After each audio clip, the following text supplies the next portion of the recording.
Most people think artificial intelligence showed up out of nowhere. One day, everyone was living normal life, checking email, shopping online, using phones, paying bills, watching videos, driving to work, and then suddenly, AI walked into the room. ChatGPT, Gemini, Copilot, Grok, Claude, AI images, AI voices, AI tools, AI everything. It felt like the future kicked the door open. But here's the strange part. AI was already in the room. Most of us just didn't know what to call it yet. Because before regular people were typing questions into chatbots, big companies were already using forms of artificial intelligence behind the scenes. Banks were using it to flag suspicious transactions. Cybersecurity companies were using it to detect malware, phishing, and strange behavior before a human could catch it. Retailers were using it to recommend products, predict demand, and figure out what people might buy next. Hospitals and medical systems were using data tools to help with scheduling, imaging support, billing patterns, and patient flow. Streaming platforms were using recommendation systems to decide what movie, song, or video should show up next. Search engines were using it to understand what people meant, not just what words they typed. Navigation apps were using it to estimate traffic, reroute drivers, and predict delays. Factories were using it to watch equipment, reduce downtime, and spot problems before something failed. And yes, even construction and engineering were already seeing early versions of it through estimating tools, scheduling software, design checks, safety systems, drones, and project management platforms. So AI did not suddenly arrive. The public just finally got a version they could touch. And that changes everything, because for decades, artificial intelligence mostly belonged to large companies, government agencies, research labs, financial firms, defense contractors, hospitals, and tech giants. They had the money, they had the data, they had the engineers, they had the custom systems. Normal people had the results, but not the controls. You got the fraud alert from the bank, you got the spam email filtered out, you got the movie recommendation, you got the search result, you got the map route, you got the suspicious login warning. But you probably didn't think, oh, I'm interacting with AI. You just thought, that was convenient. Or sometimes, that was creepy. And that's what makes this moment so important, because now, for the first time, regular people can sit down with an AI tool and ask it to help with something directly, not through a bank, not through a giant software company, not through a hidden algorithm deciding what you see. You can open a tool and say, help me write this email, help me understand this document, help me organize these job notes, help me create a checklist, help me compare these options, help me explain this in plain English, help me build a plan, help me see what I'm missing. That's not a small shift, it's a massive shift in who gets access to useful thinking tools, and this is where people start to get nervous. Because when something this powerful becomes available to everybody, it brings two things at the same time: opportunity and risk. The opportunity is obvious. A small business owner who can't afford a marketing department can use AI to draft better emails, write clearer website copy, organize customer follow-up, and clean up messy notes. A contractor who spends too many evenings buried in paperwork can use AI to turn rough field notes into a cleaner draft, a checklist, or a customer update. A teacher can use AI to brainstorm lesson ideas, simplify confusing topics, and create practice questions faster. A real estate agent can use AI to draft listing descriptions, summarize neighborhood research, and organize client communication.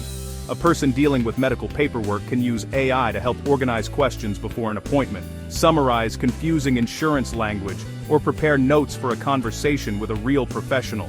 A job seeker can use AI to improve a resume, practice interview answers, and better explain their experience. A family can use AI to compare budgets, meal plans, travel options, or school questions. That's the helpful, and it's awesome. But the risky side is real too. AI can be wrong. AI can sound confident when it is completely off. AI can make fake information look polished. AI can be used by scammers to write better phishing emails, create fake voices, generate fake images, or make bad information look trustworthy. AI can make people lazy if they stop thinking for themselves. And AI can overwhelm people if every tool promises to change their life by Friday afternoon. That's why the real skill is not just using AI. The real skill is knowing how to use it without handing over your judgment. Use your brain first. Use AI second when you get stuck, overwhelmed, or need help organizing the mess. That's the balance. Because AI, It's not magic, it's not a perfect expert, it's not a replacement for common sense. It's also not just a toy, it's a tool. And like any tool, the value depends on how you use it. A hammer can build a house, or it can smash your thumb. A spreadsheet can organize a business, or it can become a confusing nightmare. A calculator can help you check math, but it does not know whether the numbers you entered make sense. AI is the same way. It can help, it can hurt, it can save time, it can waste time, it can clarify, it can confuse. The difference is not the tool by itself, the difference is the person using it. And that is where regular people have more power than they may realize. Because the next wave of AI is not just about giant companies building giant systems. It's about everyday people learning how to use these tools in practical ways. Not to become tech experts, not to turn their whole life into a science project, not to chase every new app that shows up online,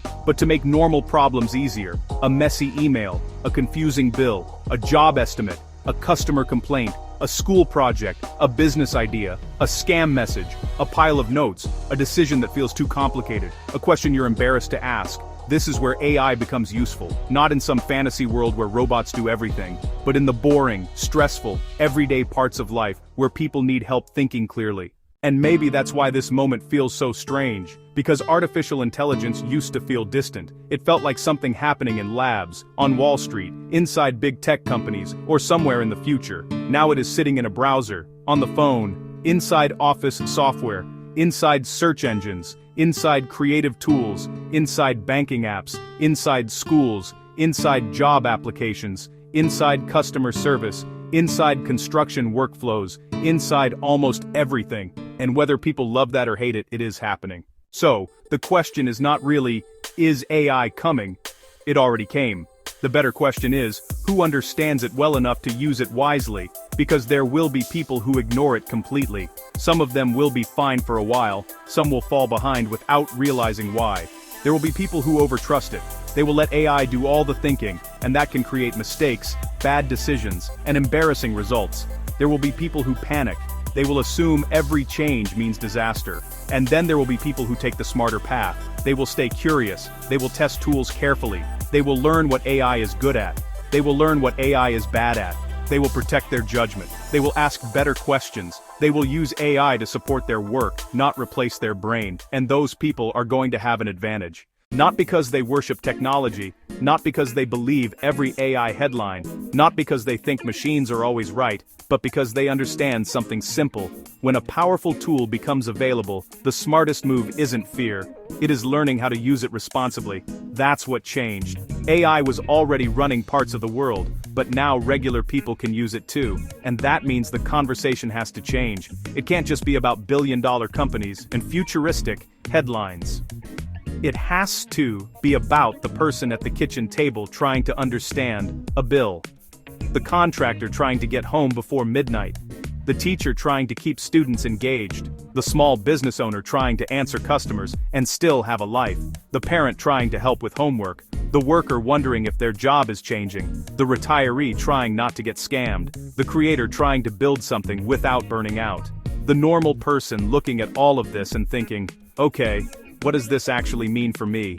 That's the question that matters. And the answer is not one size fits all.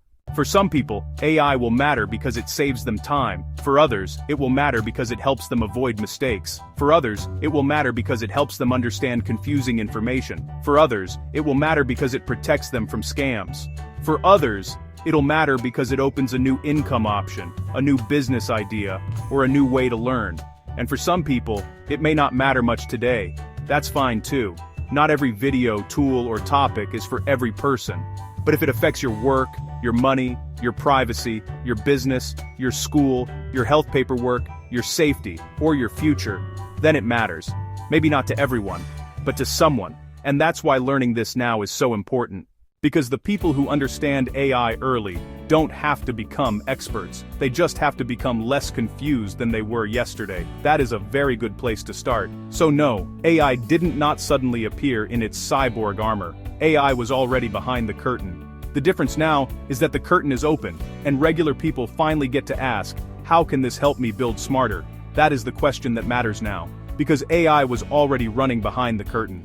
The curtain is just open now. And regular people finally get to decide how they want to use it, carefully, practically, and without handing over their own judgment. Not every AI tool will matter to every person. Not every topic will matter to every viewer. But when AI touches your work, your money, your safety, your business, your school, your health paperwork, your privacy, or your future, it matters. And that's what we're going to keep looking at here. No hype, no panic, no pretending every tool is perfect, just real-world clarity for regular people trying to understand what's changing, what helps, what doesn't, and what to watch out for. Because the goal is not to fear the future. The goal is to understand it clearly enough to build smarter,